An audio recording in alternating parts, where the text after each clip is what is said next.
Bonjour à tous, bienvenue dans ce webinaire dédié aux problématiques RH et notamment attirer et fidéliser ses collaborateurs.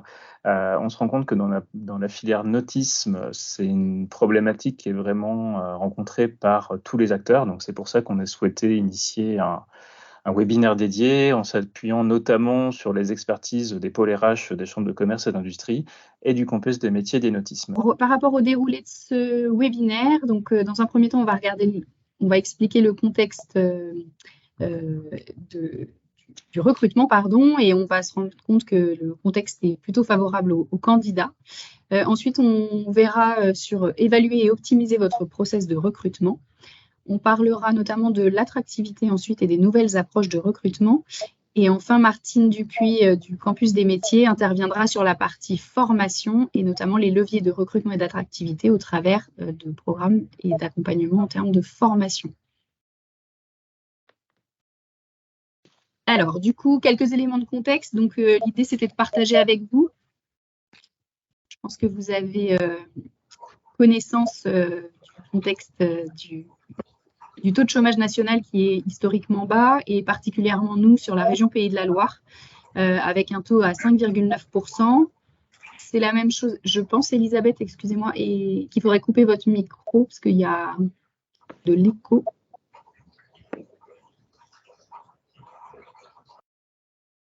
Du coup, donc sur la partie donc du taux de chômage, donc sur la région Pays de la Loire, 5,9, en Loire-Atlantique 5,7 et en Vendée, c'est l'un des taux de chômage les plus bas de France, qui est donc à 5,2%. Donc on se rend bien compte que le taux de chômage est historiquement bas et du coup que les tensions de recrutement sont à la fois effectivement sur le secteur du nautisme, mais pas que. C'est vraiment dans tous les secteurs d'activité que les problématiques de recrutement et de pénurie de main-d'œuvre sont actives actuellement. Mathilde, le problème d'écho est résolu? Oui. Je veux bien que tu passes la slide suivante. Merci. Alors, focus sur les métiers du nautisme. On a été voir sur le site donc, de l'Observatoire de l'emploi Pays de la Loire. Vous inquiétez pas, vous aurez le support à l'issue de notre présentation. On vous l'enverra.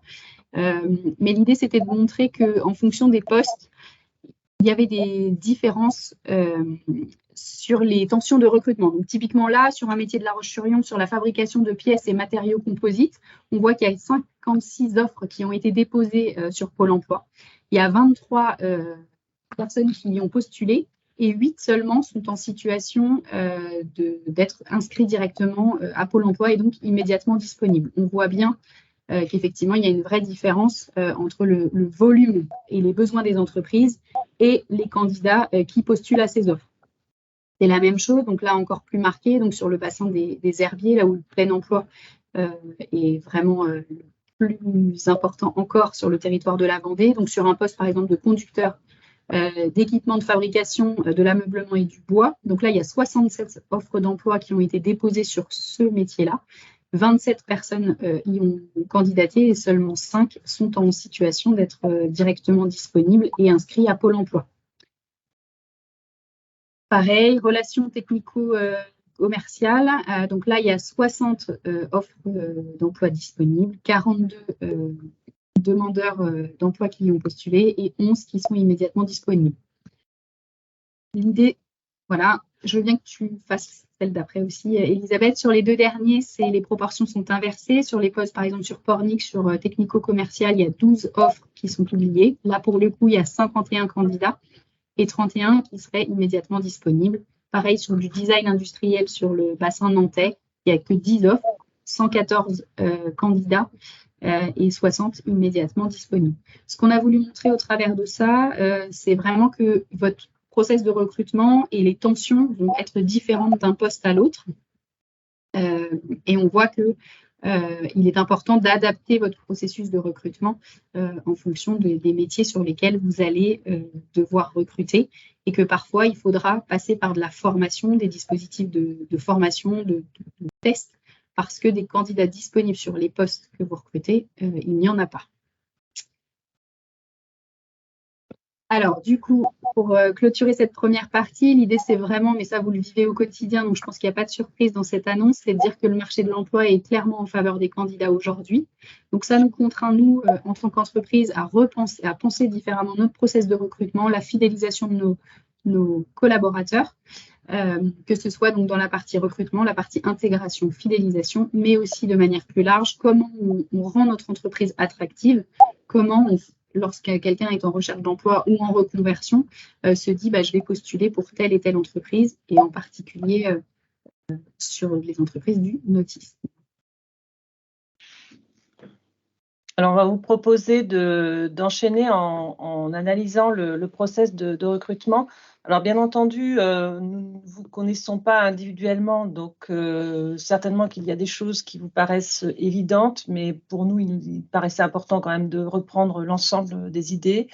On n'a pas de recette miracle non plus. Hein, le process de recrutement est quelque chose dans ce contexte-là qui demande forcément de l'énergie, du temps, de l'investissement. Donc, l'idée, c'est plutôt de vous apporter des pistes de réflexion pour pouvoir évaluer et optimiser le process de recrutement. Alors, certains peut-être, pas pour d'autres, encore une fois, on ne vous connaît pas, mais il est important de reprendre les étapes du process de recrutement, de la définition du besoin, ensuite la recherche de candidats.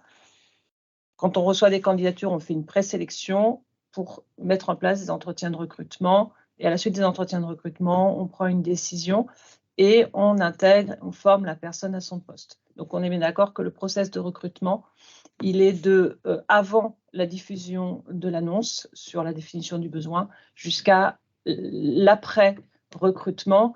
On peut dire dans un premier temps que c'est jusqu'à la fin de la période d'essai. Certains considèrent qu'un recrutement réussi, c'est quand le collaborateur est resté au moins 2 ans dans l'entreprise. Donc, on peut avoir aussi une évaluation différente de son process de recrutement. Ce qu'on va vous proposer dans les prochaines étapes, c'est aussi de regarder sur chaque étape justement du process de recrutement, à quel moment le process de recrutement est plus fragile, à quel moment vous pouvez l'améliorer.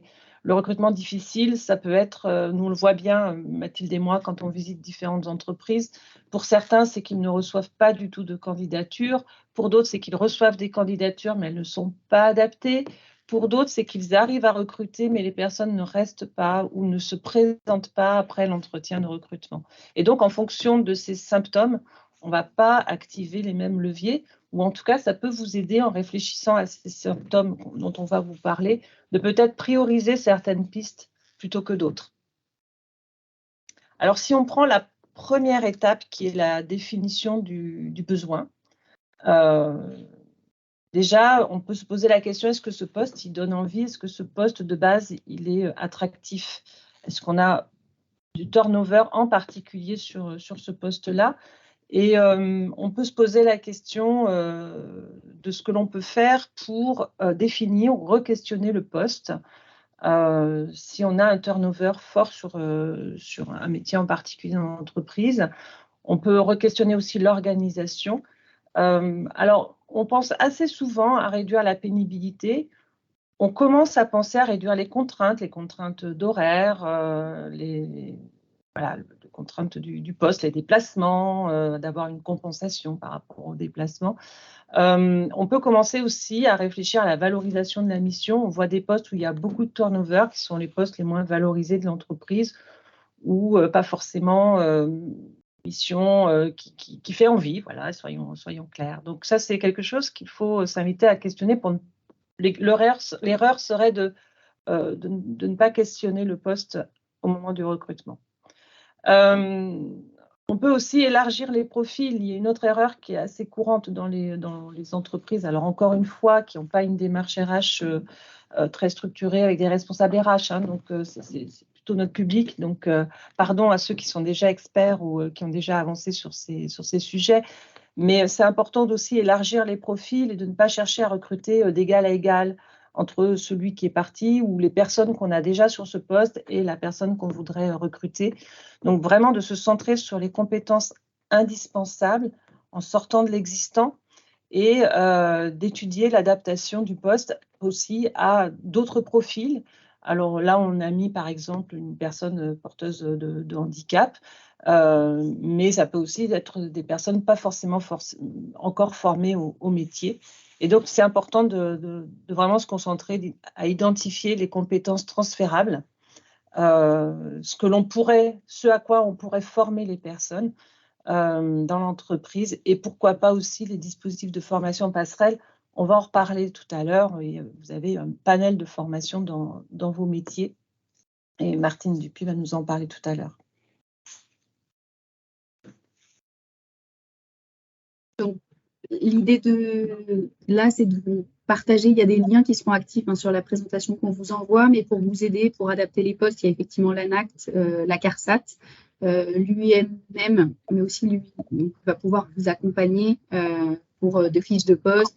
Aujourd'hui, certaines de vos entreprises, là aussi, ça exclut celles qui sont un peu plus structurées, mais en tout cas, dans certaines entreprises, il n'y a même pas de référentiel de fiches de poste, de référentiel de compétences. Donc déjà, c'est l'opportunité quand on a un départ, de bien reposer les choses. Et donc, vous avez des outils à votre disposition pour vous aider et vous accompagner dans cette démarche. Quand on passe sur l'étape de recherche de candidats, vous pouvez évaluer si cette recherche de candidats est efficace en voyant bien entendu le nombre de candidatures reçues. Ça, c'est j'enfonce une porte ouverte, mais aussi le nombre de profils utiles. C'est aussi un symptôme qu'on a assez souvent en accompagnement d'entreprise, de voir des entreprises qui nous disent je reçois des candidatures, mais ce n'est pas les bons profils. Donc là déjà, il y a deux axes quand même qui sont assez importants. C'est de développer une démarche de marketing RH, de vraiment rédiger une annonce promouvante du poste, promouvante de l'entreprise, en ayant, quand je dis une démarche marketing, c'est-à-dire en se projetant dans la tête du candidat qui nous intéresse et qu'est-ce qui va lui plaire et qu'est-ce qui pourrait lui faire peur dans le poste. Et donc de rédiger l'annonce en fonction de ça, en mettant en avant ce qui va lui convenir et en le rassurant sur ce qui pourrait lui faire peur. Et en enlevant potentiellement des informations qui, à ce stade-là, ne sont pas intéressantes. On voit parfois des annonces extrêmement longues avec tout le détail du poste. Et je fais souvent le parallèle en disant c'est comme si pour vous faire la publicité d'un produit, je vous envoyais la fiche technique. On ne vous fait pas la publicité avec tous les détails techniques du produit. Donc, vous pouvez aussi alléger. On voit de plus en plus d'offres qui sont extrêmement légères, qui disent juste contactez-nous. Voilà, on est une entreprise qui va vous apporter du bien-être, soucieuse de valeurs éco-responsables. Voilà, et qui vont être assez synthétiques et qui vont mettre l'intitulé du poste avec quelques grandes lignes, mais pas forcément tout le détail. Dans le marketing, il y a langage, à la diffusion, on voit bien des annonces où on commence à tutoyer, à être très dans l'humour, avec des smileys, et d'autres, ce n'est pas forcément adapté. Alors, ça n'est adapté que si le public que l'on cible aura ce langage ou sera sensible à ce langage. Et dans le marketing, il y a aussi le web marketing, et donc de diversifier et adapter les canaux et les modes de diffusion. On ne cible pas le même public sur Facebook et sur Instagram ou sur TikTok et Snapchat. Donc, c'est quelque chose qu'il faut prendre en compte aussi. C'est là qu'on intègre toute la démarche marketing. C'est intéressant d'échanger avec des professionnels du marketing dans le cadre du recrutement. N'oubliez pas, bien entendu, de relayer vos offres sur le site Internet et sur les réseaux sociaux de l'entreprise. Il y a quand on manque de candidats, un autre levier, on va très vite ce matin, mais c'est de déployer une prospection de candidats, c'est-à-dire d'être proactif. On voit encore des entreprises qui diffusent et qui attendent. Or, la recherche de candidats, c'est comme de la prospection commerciale. Il faut sortir de l'entreprise et il faut déployer différents moyens de prospection et différents moyens d'être visible. Donc, il y a les job dating, il y a des salons de l'emploi, ce sont des événements, des portes ouvertes même d'entreprises, visiter nos entreprises par exemple. Vous pouvez aussi mettre en place une cooptation dans l'entreprise pour que des collaborateurs recommandent des candidats et puis mettre en place du sourcing et de la prise de contact directe lorsque vous le pouvez.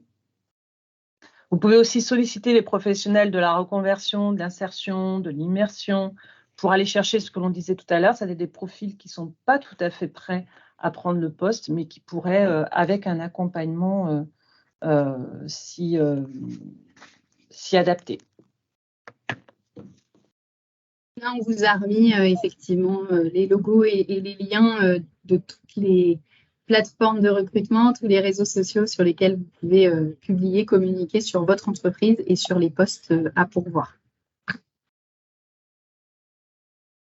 Alors, une petite note quand même sur le site Pays de la Loire, nosemplois.fr que vous voyez à droite, qui est une nouvelle plateforme régionale, mise en place par la région, où vous pouvez déposer gratuitement des offres qui vont se déployer sur plusieurs job boards en même temps et vous pouvez gérer les retours de candidature. Donc ça, c'est un gain de temps aussi quand on a plusieurs recrutements et peu de moyens dans l'entreprise au niveau RH pour gagner du temps et aussi avoir accès à une CV Tech de candidats. N'oubliez pas aussi que sur le site de Pôle emploi, vous avez une CV Tech qui vous permet de prendre contact avec des candidats, qu'ils soient demandeurs d'emploi ou en poste. Ce sont des personnes qui ont déposé leur CV et qui acceptent d'être contactées par des employeurs. L'étape suivante, c'est la présélection des candidatures. Donc, on considère que vous avez reçu des candidatures et là, on se pose la question, est-ce qu'on a bien présélectionné? On voit qu'on a bien présélectionné lorsqu'on estime que les gens qu'on a convoqués en entretien étaient des rencontres intéressantes. C'est pour ça qu'on met le nombre d'entretiens utiles, qui est l'indicateur pour savoir si on présélectionne bien. Le danger dans la présélection, c'est d'être trop sélectif, c'est de chercher le profil un peu clone de ce que l'on a déjà dans l'entreprise, voire de ce que l'on est soi-même, parce qu'on va chercher un peu ses propres qualités humaines ou sa propre façon de voir la vie professionnelle. Donc, il faut vraiment se concentrer quand vous avez fait une fiche de poste avec des compétences comportementales. Ça peut être intéressant de chercher d'abord les qualités humaines qui transpirent du CV, dans les choix, dans la diversité des missions, dans les types d'entreprises, dans la lettre de motivation lorsqu'elle est là, et de se dire que les compétences techniques, vous êtes en capacité de les transmettre. Si vous avez fait le travail préalable sur ce qui est transférable, hein, il y en a, voilà, c'est à vous de faire ce tri-là. Mais quelquefois, on cherche des compétences techniques déjà acquises, alors que finalement, la personne pourrait assez rapidement être formée sur ces sujets. C'est intéressant d'oser les profils atypiques. Ils vous ont répondu. Si vous avez peu de candidats et qu'une personne qui a un parcours un peu atypique vous a répondu, ça peut être intéressant, quitte à passer un coup de fil pour comprendre pourquoi il ou elle a postulé. Et puis, vous savez, vous pouvez utiliser des dispositifs Pôle emploi ou de votre OPCO pour former à l'embauche ou avant l'embauche. On va y revenir après sur le sujet. Bon, on propose aussi de professionnaliser la démarche de recruteur quand on a des difficultés de recrutement, hein, en répondant bien à tous les candidats. Et puis, les candidats que vous ne retenez pas, vous pouvez les garder pour vous constituer un vivier. De ne pas tout jeter et repartir à zéro à chaque recrutement. Au moment de l'entretien de recrutement, on peut avoir des surprises avec des entretiens qui se sont bien passés et on dit oui au candidat. Et au lieu de sauter de joie, il décline votre offre. Quelquefois, on peut agir sur ce point-là en soignant la conduite de l'entretien. On peut se dire que si on est arrivé jusqu'à l'entretien, on a plutôt bien géré les choses. Et c'est la conduite de l'entretien qui peut avoir découragé le candidat ou ne pas lui donner suffisamment envie, ou il a trouvé mieux. Hein, pas forcément tirer des conclusions trop hâtives. Hein. Mais en tout cas, si on veut agir sur cette étape-là, on soigne la première impression dès l'appel, l'invitation à l'entretien. On donne déjà une information sur l'entreprise selon comment le contact avec le candidat passe. L'accueil, comment le candidat est accueilli, où est-ce qu'il va attendre. Il va se faire une première impression de l'entreprise aussi en attendant le début de son entretien. Et puis pendant l'entretien, on peut à nouveau travailler sur les arguments les plus utiles et ne pas se focaliser sur ce que l'on veut. Quelquefois, on a certains recruteurs qui vont présenter essentiellement ce qu'ils veulent pour l'entreprise, ce qu'ils attendent du candidat, alors que le candidat, il attend qu'on lui présente l'entreprise et le poste de manière attractive. Tout ce questionnement utile pour mettre à l'aise, pour créer de l'échange, pour donner de l'envie, c'est de la compétence de conduite d'entretien. Bon, généralement, la plupart des personnes l'ont. Encore faut-il y penser, le préparer son questionnement utile.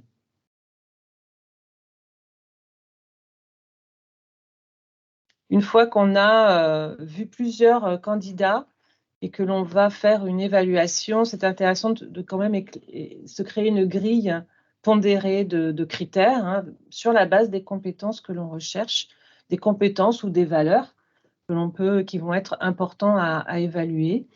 Vous pouvez aussi, et là à nouveau, on vous renvoie vers Pôle emploi, faire des mises en situation et voir une immersion pour, entre guillemets, tester la collaboration avec un candidat qui serait intéressante et pas forcément uniquement pour les demandeurs d'emploi. Évaluer les motivations, là c'est le pendant par rapport à évaluer les compétences, c'est aussi penser à questionner la personne sur ses choix de changement. Le pourquoi est souvent ce qui va vous donner l'indication sur les motivations professionnelles de la personne. Et on vous remet de contacter Pôle emploi sur le dispositif de formation. On se répète un petit peu, mais c'est vrai que sur différentes étapes de ce process, vous devez l'avoir en tête qu'une personne qui n'a pas l'ensemble des compétences techniques pourra être mise à niveau à l'aide de ces dispositifs.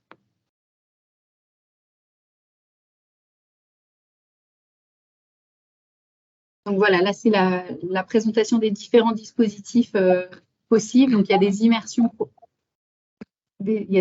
professionnelles, des formations dont vient de parler Elisabeth préalables à l'embauche, lorsque le candidat n'a pas toutes les compétences pour tenir le poste.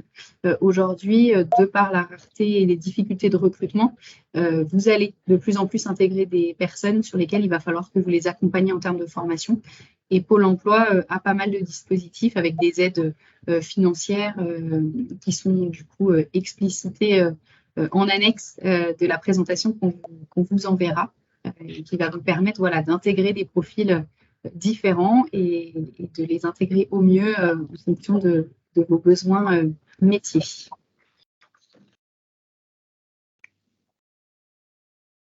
Alors, comme je le disais en introduction, le recrutement n'est pas terminé quand on a trouvé le bon candidat. Pardon. Il continue ce recrutement. Il faut savoir quand même qu'un tiers des périodes d'essai, des candidats partent en période d'essai, donc un tiers des périodes d'essai sont interrompues. Et la majorité quand même à l'initiative des candidats. Hein, donc, ça veut dire que pendant la période d'essai, il se passe quelque chose. Donc, préparer l'arrivée, préparer le poste, sentir qu'on est attendu, qu'on a toutes les informations nécessaires, que les équipes aussi sont informées.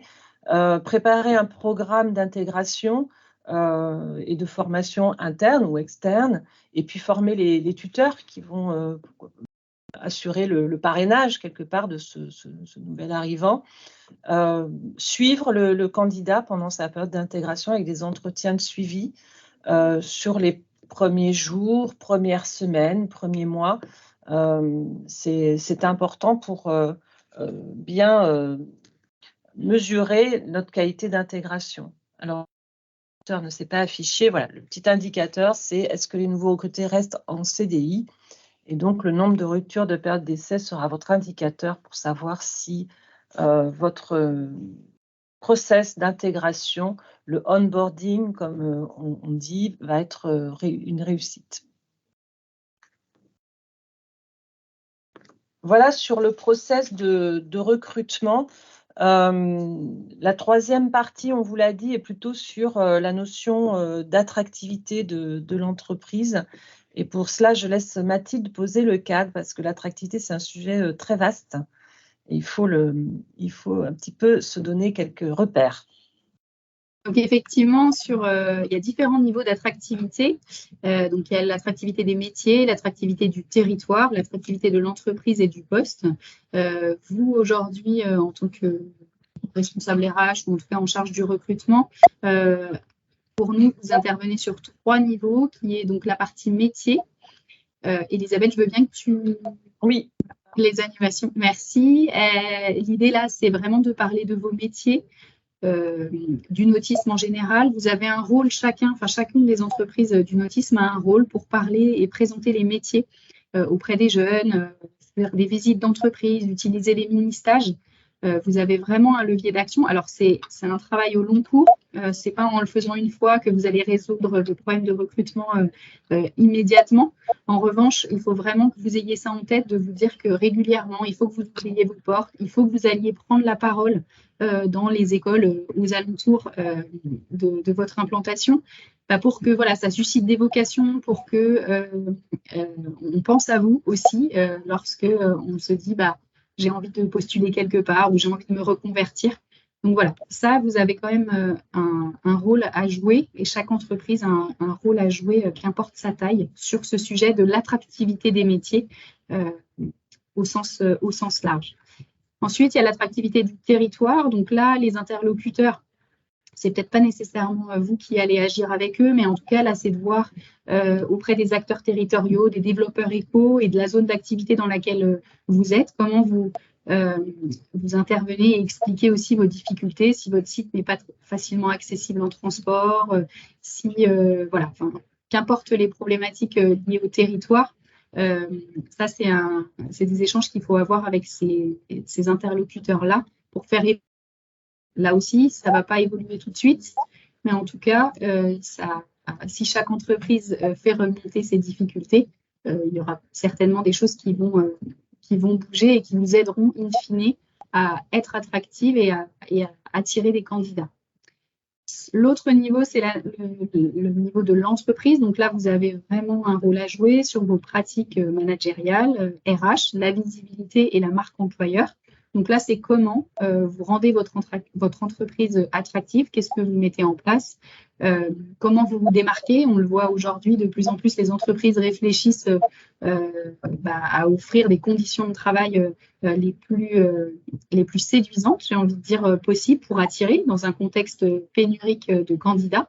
Il faut mettre en avant, en tout cas, parce que vous faites tous plein de choses, mais souvent on ne le markete pas suffisamment, on n'en parle pas suffisamment. Donc, comment vous différencier par rapport à vos concurrents pour attirer et comment vous le rendez visible et vous le faites savoir. Et enfin, l'attractivité du poste. Donc là, ça va servir, on l'a vu tout à l'heure, en fonction des postes. Il y a des postes qui vraiment n'ont pas du tout de candidats. En tout cas, il y a un nombre de postes à pourvoir bien plus important que de candidats qui y postulent. Donc, c'est comment vous, dans votre structure, vous réfléchissez aux conditions que vous pouvez proposer dans ce poste-là, comment vous améliorez, et on l'a vu tout à l'heure avec l'intervention d'Elisabeth, comment on détricote le poste pour le rendre attractif également. Alors, donc, pour optimiser les leviers d'attractivité, sans rentrer dans le détail, donc effectivement, les grands pavés sont la rémunération, l'ambiance de travail, les conditions de travail, les évolutions professionnelles, les parcours que vous pouvez proposer. Ça, c'est vraiment des attentes aujourd'hui. La formation que vous pouvez mettre en place, les horaires de travail, les horaires atypiques, essayer de réfléchir en termes de coupure, en termes d'organisation, comment vous pouvez améliorer tout ça pour que ça corresponde aux attentes de vos candidats et de vos salariés. Et la partie management, comment vos équipes managériales qui accompagnent au quotidien vos équipes sont dans les nouveaux standards, les nouvelles attentes des nouvelles générations, mais aussi voilà, que ça reste motivant pour tous. Et donc, l'indicateur, effectivement, pour vous poser les questions, pour voir si vous avez un sujet autour de cette attractivité, c'est le nombre de départs par an, la durée moyenne de collaboration, le nombre de candidatures spontanées et le partage des annonces. Ensuite, on a voulu vous montrer, alors on l'a vu, ça paraît très lourd, il faut détricoter tout le process de recrutement, mais c'est vrai qu'on a voulu faire un parallèle entre le process commercial que vous utilisez pour aller chercher des nouveaux clients, des nouveaux business. Aujourd'hui, il va falloir passer autant de temps sur vos recrutements parce qu'aujourd'hui, beaucoup d'entreprises, il y a des statistiques qui montrent que 40% des entreprises aujourd'hui freinent leur développement économique par le fait qu'il manque de candidats et de personnel pour répondre à la demande. Donc, ce qu'on veut aussi vous faire passer comme message dans le cadre de ce webinaire, c'est que bah oui, le recrutement aujourd'hui va nécessiter que vous y passiez du temps pour pouvoir être attractive et avoir les effectifs nécessaires pour accompagner votre croissance et votre développement. Donc, comment s'inspirer du process commercial? Dans le process commercial, vous passiez du temps, ou en tout cas les équipes de vente passent du temps sur les salons, les événements. Elles font du web marketing, voilà, comme l'a dit Elisabeth tout à l'heure, sans donner la fiche descriptive du produit, mais on est sur les avantages et les bienfaits.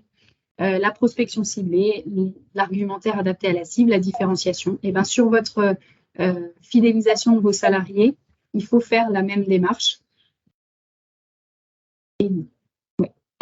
Des enquêtes pour savoir ce qu'ils aiment aujourd'hui dans votre entreprise pour pouvoir vous améliorer. Entretien aussi de tous ceux qui démissionnent, par exemple, c'est important de savoir les raisons pour lesquelles les gens quittent votre entreprise. Ça vous permet de vous donner des retours et des pistes peut-être d'amélioration. Les rendez-vous annuels pour échanger sur le fonctionnement de votre entreprise et là aussi avoir des pistes. La veille concurrentielle, c'est important aussi de savoir ce que font vos concurrents dans le cadre de la satisfaction de leurs collaborateurs et de la fidélisation. Voilà, vraiment calquer le process commercial et tous les temps qui est consacré, le calquer pour pouvoir faire la même chose pour ses salariés et pour la fidélisation de ses équipes. Alors, Mathilde et moi sommes conseillères RH respectivement sur les chambres de commerce de Vendée et de Loire-Atlantique. Il y a des conseillers RH sur l'ensemble des chambres de commerce.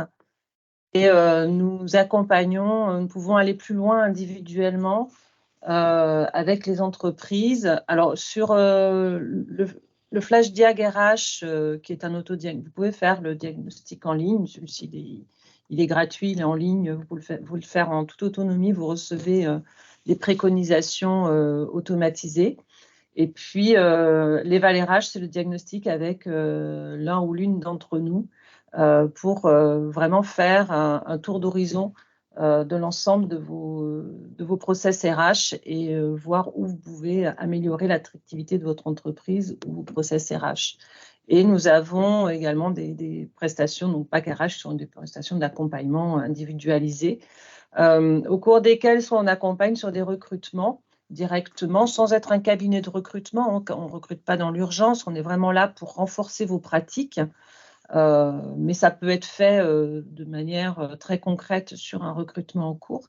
On peut être aussi amené à animer des ateliers, une réflexion sur les sujets qu'on a abordés. Vous avez vu le schéma sur l'attractivité, sur les différents leviers d'attractivité dans l'entreprise et ce qui peut permettre d'avoir une réflexion sur les actions à mener et construire ensemble un plan d'action spécifique à l'entreprise.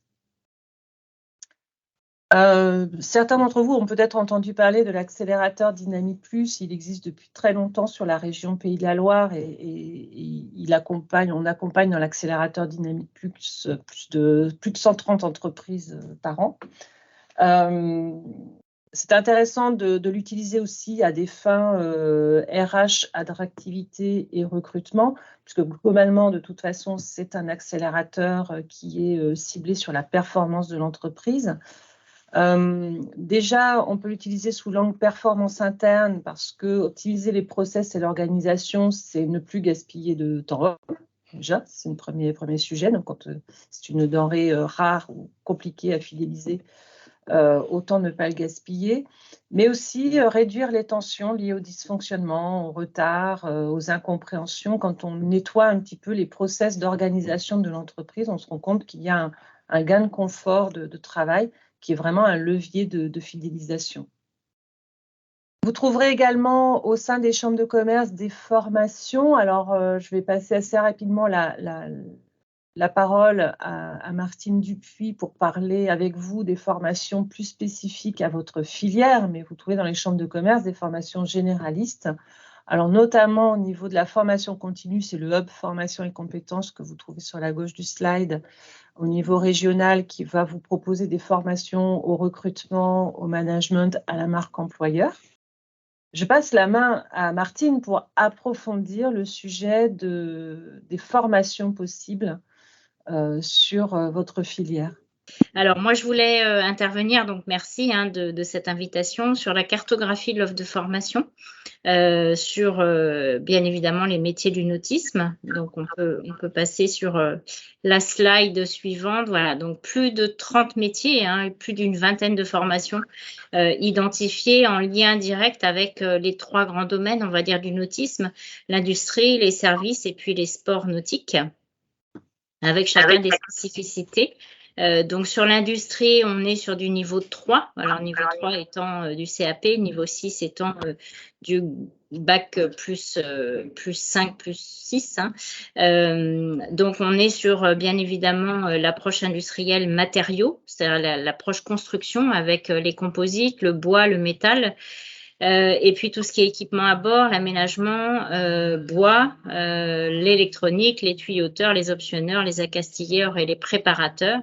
Et puis sans oublier effectivement les fonctions support, donc du négoce, du commerce, la logistique, mais tout ce qui concerne aussi les bureaux d'études, la qualité. Donc toutes ces formations sont réalisées en fait sur l'ensemble de la région, avec principalement quand même des formations sur la Vendée et la Loire-Atlantique. Ensuite, si l'on balaye sur les services, on est là sur du niveau 3, niveau 5, c'est-à-dire en fait des niveaux vraiment classiques sur l'approche formation. Donc sur la maintenance, du refit, sur du commercial, tout ce qui est effectivement location maintenant de bateaux qui se développe de plus en plus. Et puis aussi les services portuaires qui sont importants sur le littoral, mais aussi des bases nautiques, des bases portuaires donc sur le fluvial. Donc, si on passe au sport, on est sur du niveau 5 au niveau 6. Et là, on est sur du monitorat, on est sur des responsables de base nautique et puis sans oublier la compétition, puisqu'on a des formations de course au large, bien évidemment. Et là, on est sur forcément des organismes spécialisés, notamment le CREPS des Pays de la Loire et puis les CFA des métiers du sport sur toute la région. Donc voilà pour le panorama. Donc si on liste l'ensemble des formations, on est vraiment sur de l'industrie à proprement parler et puis des fonctions support. Mais en tout cas, on balaye les formations du CAP, du bac pro, du BTS avec les grands corps de métiers de l'industrie, donc les matériaux et puis tout ce qu'on a vu au préalable. Donc ça fait vraiment une belle liste de formations. Voilà, donc BTS, et puis on a des formations aussi à des niveaux supérieurs, en licence, en master essentiellement, des écoles d'ingénieurs aussi.